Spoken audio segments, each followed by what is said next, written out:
안녕하세요. 창업사령관입니다. 이번 영상은 제가 두 편에 걸쳐서 한번 준비를 해봤습니다.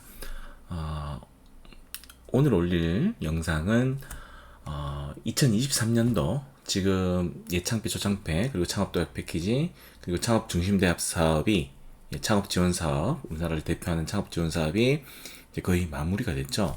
마무리가 된 시점에 자, 어떤 부분이 사업의 선정, 당락을 갈랐는지 한번 좀 리뷰하는 시간을 갖도록 하겠습니다.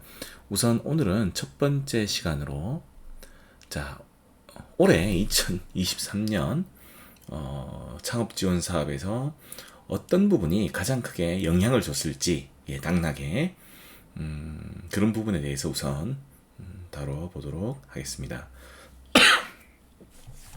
예, 보시면은 지금 2023년도는 2022년도와 달리 사업계획서 양식이 좀 바뀌었었죠. 그래서 어떤 매출, 투자, 고용, 목표치 설정이 아주 좀 중요해졌었는데 실질적으로 이 부분은 평가할 때는 크게 영향이 없었던 것 같습니다. 왜냐하면 일단 목표치일 뿐이기 때문에 신청하시는 분들 대부분이 아주 좀 어떤 목표치에 대해서 설정을 잘 하셨던 것 같아요. 그래서 이런 부분은 크게 우열을 가릴 수가 없었던 것 같습니다. 그리고 이제 예창패 여기 보면 이제 성과 목표를 적게 되어 있죠. 이 부분은 모든 분들이 잘 적으셨던 것 같아요. 그리고 초기 창업 패키지도 예년과 달리 이렇게 매출, 투자, 고용에 대한 어떤 목표치, 물론 초기 창업 패키지 같은 경우는 이제 성과, 실적 성과를 적는 부분이 있죠. 이 부분에 대해서 언급을 드리겠습니다. 조금 이따가. 그래서 이 부분 역시 매출, 투자, 고용, 목표치에서는 크게 우열이 갈리지 않았다라는 말씀을 드리고 싶습니다. 초창패 같은 경우도 이렇게 목표치와 성과를 적는 부분이 있었죠. 제가 이 소제목을 선정을 위한 스모킹건이라고 제가 소타이틀을 적어봤습니다. 왜냐면 초기 창업 패키지 공고문 중 가점 세부 항목에 보시면 1억 원 이상 투자 유치 실적을 보유한 창업 기업에 가산점을 준다고 했는데요. 이번에 평가를 쭉 제가 조사를 해보니까 이 가산점 1점에 그치는 게 아니라 일단 이 투자 유치 실적, 아까 목표치 적는 것은 미래의 일이지 않습니까? 그래서 모든 참여하는 플레이어들이 장밋빛으로 잘 썼을 거예요. 그러나 이 부분은 투자 유치 실적, 과거의 실적을 기록한 그런 창업 기업은 이번에 주관기관에서 좀 평가를 잘 줬던 것 같습니다. 왜 그러냐고요? 네. 거기 또 좀 이따 설명드리겠습니다. 마찬가지로 창업도약 패키지 같은 경우는 5억 원 이상 투자 유치 실적, 과거의 실적이죠. 이것을 보유한 기업에게 가산점 1점을 줬지만 단지 가산점 1점이 아니라 어떤 사업 선정, 최종 선정까지 가는데 상당히 유리했던 측면이 있습니다. 그 부분에 대해서 설명을 드리겠습니다. 그 부분에 대해서 설명을 하기 위해서 우선 작년 연말에 이제 공고가 났었죠. 예비 창업 패키지, 초기 창업 패키지, 창업도약 패키지 사업을 수행할 신규 어떤 주관기관, 주로 대학이라든지 어떤 기관들이 이 주관기관이 되기 위해서 경쟁을 했었죠. 경쟁을 해서 예창패는 29개 기관, 초창패는 20개 기관, 창도패는 13개 기관이 뽑혔었죠.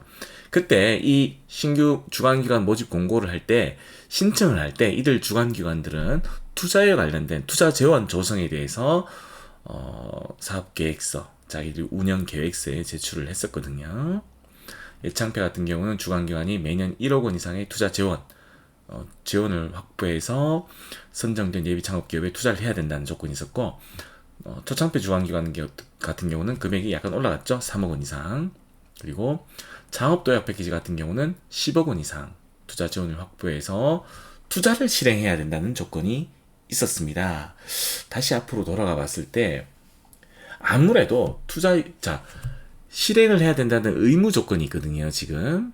따라서 자체 재원, 하여간 뭐 대학에서 아까 자체 지원을 마련해야 된다고 했지 않습니까? 그 지원 마련한 부분에 대해서 선정한 기업들에게 투자를 해야 됩니다. 자, 투자라는 것은 항상 리스크가 있는 부분인데, 투자 대상이 만약에 기존에 투자 유치 실적을 보유했었다면, 특히 초창배 같은 경우는 1억 원 이상 투자 실적인데 많아요. 네, 만약에 창업도약 패키지 어떤 신청한 기업이 최근에 5억 원 이상의 투자 유치 실적을 보유했다라고 하면 아마 이 기업은 5억 원 이상 투자를 받을 때 이미 투자한 기관,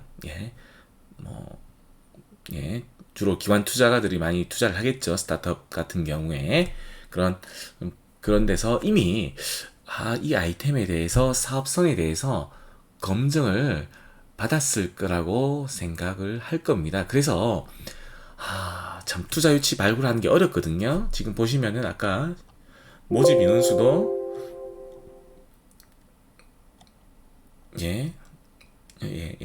모집 인원수가 예창패 같은 경우는 각 주관기관별로 한 30개씩, 30명씩 뽑았지 않습니까? 그리고 초기 창업 패키지 같은 경우도 주관기관별로 한 30개 기업씩 뽑았는데요.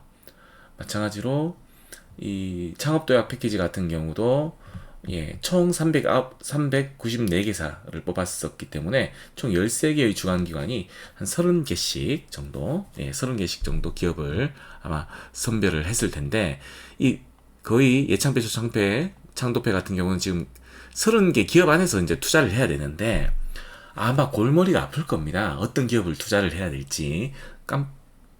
자칫 잘못하면 자기 돈을 날리는, 투자 재원을 날리는 그런 리스크가 있기 때문이죠.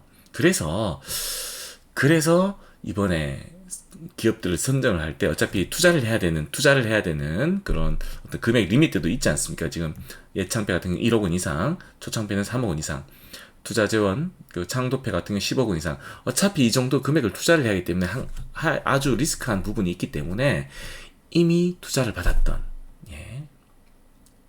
초창패 같은 경우는 5억 원 이상 투자를 받았던 그런 기업, 가산점 1점밖에 안 줬지만 실질적으로 결국은 투자를 해야 되는 입장에서, 창도패 주관기관 입장에서는 이미 5억 원 이상 정도의 투자 유치 실적을 보유하였다면 이미 그 아이템에 대해서 검증이 됐다라고 생각하고 아마 투자하기가 수월할 것입니다.